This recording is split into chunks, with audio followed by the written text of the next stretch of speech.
Oh, hello there. I'm Ian from EssentialTennis.com, where it's our mission to bring passionate instruction to passionate players just like you. Welcome to this episode of Ask Ian. Today I'm going to answer a question from Austin Parker, who wants to know about breaking strings. He wrote and said, "Hey Ian, I use a semi-western grip for my forehand and a typical backhand grip. I'm constantly breaking my strings. I've broken 3 strings in the last 2 months. Is that normal? Is my grip causing this?" Okay, Austin, there's 4 main contributors that go into figuring out how often you should expect to break strings.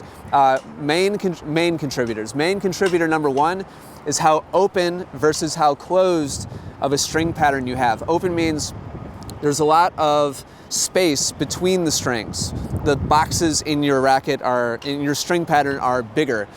The more open your pattern is, the more frequently you'll break strings. The more closed or dense your pattern is, the less likely you can expect to break strings. Factor number 2 is type of string. There are very, very easy strings to break, which basically regular synthetic gut is the easiest to break. Then there's poly, which is much more difficult to break. And then there's Kevlar, which I played with in college, which is just a beast, and I actually loved it. It's very, very resilient, and it takes a lot to break. Type of string factors into it a lot. So if you're playing with just all synthetic gut, you'll break strings much more frequently. If you're playing with a combination of synthetic gut and polyester, or synthetic gut and Kevlar, or some other type of material like that, then they'll last a lot longer. Number 3 is game style. You say that you have a semi-western grip, which means that you hit with more topspin than somebody with an eastern grip. Probably. We can't say for sure without watching your swing mechanics, but the more spin that you hit with, the more frequently you'll break strings. Each time that you brush past the ball or accelerate past the ball, the strings move a little bit, and that sawing back and forth is ultimately what causes strings to break.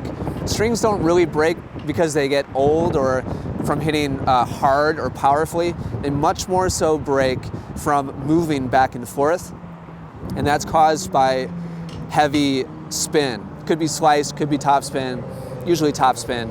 So the more spin you hit in your game, the more frequently you'll break strings. And lastly, frequency of play. So all these things come together. If you're playing every day with synthetic gut and you're hitting with heavy topspin, then you can expect to break strings every couple days. If you're like a 5-0 player or a college player, or certainly a professional player, somebody who's accelerating with very, very big amounts of racket head speed, hitting with a lot of spin, then you could break a string every couple days if you're hitting with regular synthetic gut. Back in college, when I was playing a couple hours a day, at least 5 days a week, I was playing with Kevlar in the mains, the strings that go parallel to the grip, and just regular synthetic gut in the crosses. And I would break the Kevlar about every week to week and a half or so, just to give you an idea. So it's going to be different for everybody. You say 2 hours a day. Oh, I'm sorry. You said you've broken in the last 2 months 3 times. That could be totally reasonable depending on the different factors. So take a look at those different factors. Maybe try a different string if you're breaking too often. That would probably be the best way to go. Or you could also switch to a racket with a more dense pattern if you want to break strings less frequently. But it sounds like if you're hitting with a lot of acceleration, a lot of spin, you might be in the right ballpark. So hopefully that's helpful. Do me a favor, click like if you enjoyed this video. In the description down below, I've got a link to some coaching that will just cost you $1. It will show you step by step how to hit the most accurate and powerful serves that you've ever hit before. Leave me any comments or questions down below, any topics you'd like me to cover in a future episode. With that, thank you for watching. I appreciate it.